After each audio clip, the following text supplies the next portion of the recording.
Halo Sobat Bingko, bertemu lagi bersama aku Nando. Kali ini kita kedatangan tamu spesial menurut saya. Di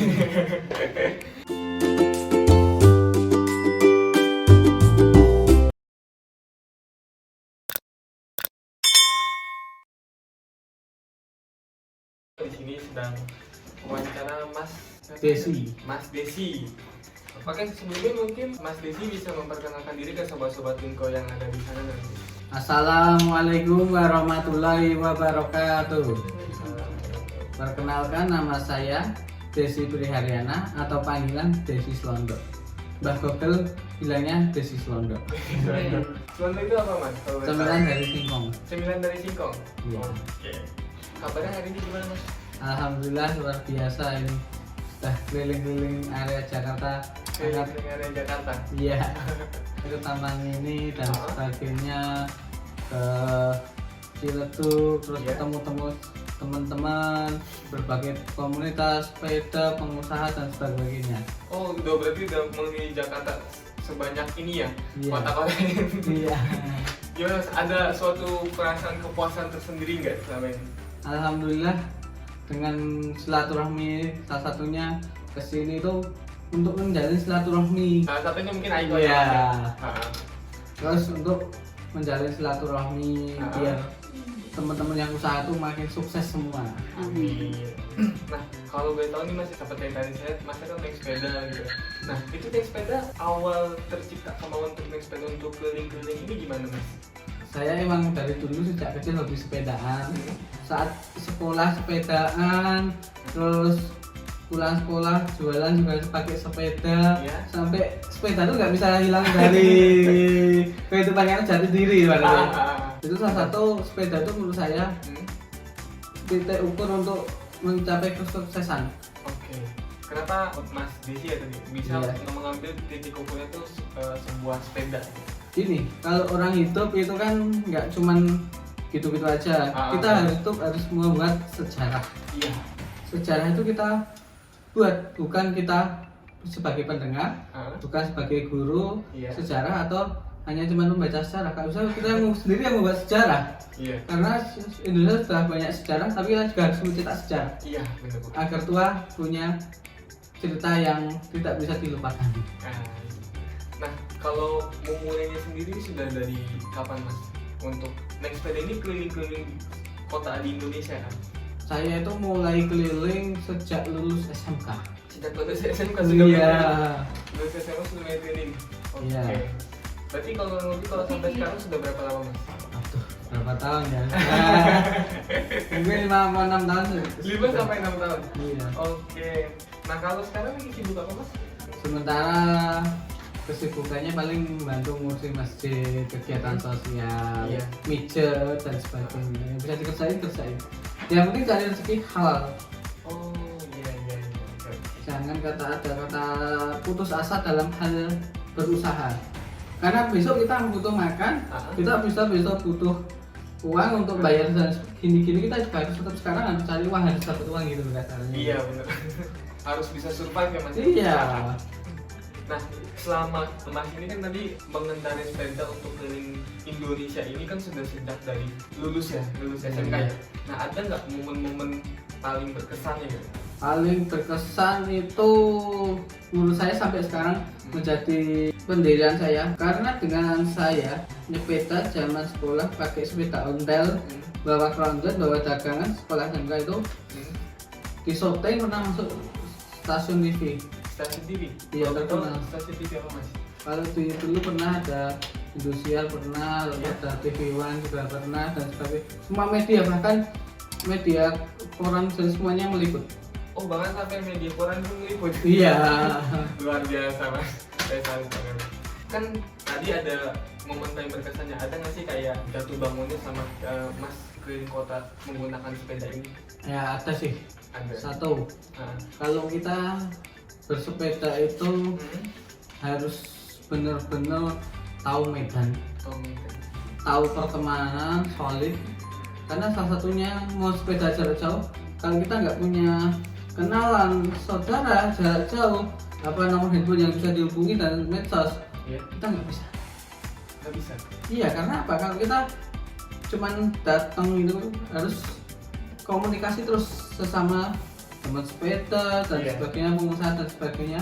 Kan apa, disitulah titiknya kalau saat kita capek atau saat rusak atau pas saat hujan, kita harus tahu saling berkabar-kabar, mantau teman-teman juga minta pantauan gitu loh. Terus ada lagi kalau pas sedihnya tuh hujan terus. Oke, apalagi belakangan ini ya. Iya. Kemarin juga sempat kejebak kayak gitu. Coba kayak gitu juga. Karena apa? Kemarin saya juga berangkat tuh, waduh, hujan terus ini bisa nggak sampai, karena saya sudah niat sudah dimulai harus tuntaskan. Iya. Oh, itu salah satu Benar. prinsip yang harus dimulai. Kalau sudah dimulai tuntaskan berarti jangan sampai menyerah. Iya benar banget, nggak boleh pantang menyerah ya mas. Iya. Bahkan kemarin saat perjalanan sepeda ke Jakarta ini itu terjadi hal sesuatu yang luar biasa. Luar biasa mas. Karena apa? As pedalnya itu sampai patah. Oh iya. Karena saat nanjak terus mungkin nggak kuat, sudah lemah, Hah? patah. Akhirnya Oh, bisa bersihkan. terjadi juga sampai situ terjadi. Alhamdulillah nggak, udah Oh. tahu kalau mana itu. Oh oke. Terus senangnya ini senangnya satu bisa kita belajar kehidupan baru di daerah orang, mulai dari kuliner, Iya. terus persaudaraan. Yang dulu pernah kita, oh besok main ke sini guys. Iya, ya siap, saya usahakan. Karena kita sudah berjanji pengen main. Dalam hati walaupun berjanji, kita harus tunaikan. Iya benar. Gitu. Jangan sampai mengecewakan. Oh, kalau sampai Jakarta atau sampai Semarang tuh kok nggak mampir, sudah tak tunggu, itu bikin kecewa. Iya benar. Karena janji utang ya mas. Iya, itu yang bikin orang mungkin bagi pengusaha, dimana kalau kita sudah berucap akad janji, itu harus ditunaikan walaupun hal sepele remeh, kita harus tepati. Iya. Karena itu salah satu doa yang kadang ibarat utang itu sama aja nazar. Contoh, nih saya mau pengen ketemu kamu nih, besok aku ke Jakarta. Oh, udah cuma kayak gitu ya. Iya. Tapi saya pas ke Jakarta, kok nggak sampai ketemu kamu, itu sebuah nazar, zolim nggak? Iya iya. Ya kamu orang sibuk gini-gini, tapi saya ketemu kamu juga harus, nah gitu loh. Jadi semua keterbukaan gitu loh. Karena apa? Salah satu doa terkabulnya itu kan harus ketemu. Iya benar. Ada lagi mungkin mas cerita-cerita yang saya bangunnya tadi yang mungkin mas ingin ceritakan lagi menjadi sebuah apa ya, motivasi buat teman-teman mikro di sana gitu. Satu, kalau kita sudah mulai tuntaskan itu jelas. Iya. Kita harus keluar dari zona nyaman. Mungkin kalau kita di daerah kandang sendiri, kayak sepeda, usaha dan sebagainya kan sudah biasa nih. Coba kita keluar daerah orang. Kita nggak merasa, atau kita nggak merasa hebat, merasa sok sombong. Tapi kalau di daerah orang belum tentu ada apa-apanya. Kita hanya sebatuan debu kasarnya gitu. Jadi kita harus mulai dari sekarang. Karena apa? Tantangan makin lama makin berat, makin banyak. Apalagi tahun depan itu sangat luar biasa nanti. Dan kita harus melatih diri juga Iya. persiapan ke sana ya. Iya. Nah, selama mengelilingi kota-kota di Indonesia ini mas, apakah mas di sini sudah mempunyai sebuah komunitas atau bagaimana mas? Alhamdulillah, mungkin saya orangnya suka silaturahmi ke sana kemari dan sering ikut acara-acara, kegiatan-kegiatan di Jogja dan sebagainya. Ya. Alhamdulillah banyak teman-teman komunitas, mulai dari komunitas pengusaha, komunitas apa itu sepedaan, bahkan komunitas pengajian dan sebagainya itu sudah punya kenal semua. Karena kita harus punya jati diri tuh, branding nggak boleh Iya, saya. personal branding ya. Iya, personal branding kita harus kita kuatkan. Tingkatkan ya dan kembangkan ya. Iya, karena untuk saya mau kenal kamu siapa nih? Sopo ya. Karena belum kenal kan langsung, oh saya ini kan, kalau saya monggo lihat medsos saya gini. Biasanya saya orang nggak kenal, tak suruh nyimpen nomor teleponnya dan kenalkan medsos kita, biar kita orang mau pelajari profil kita. Iya. Itu salah satunya saya. Nah, kalau boleh tahu komunitasnya ini ada di daerah mana aja mas? Tuh nyebar masalah ya. Daerah Jawa Barat, Jawa Timur, bahkan luar Jawa pun ada. Ada. Ada. Bahkan kemarin saya sendiri main sampai ke Madura dan Banyuwangi, ini apa, Jawa Timur paling ujung itu saya punya komunitas gitu loh.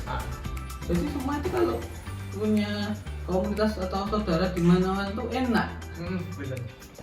Hidup itu kalau banyak saudara, banyak kenalan, itu akan merasa dunia itu lebih dekat dengan kita. Dunia milik kita bersama ya Mas. Iya.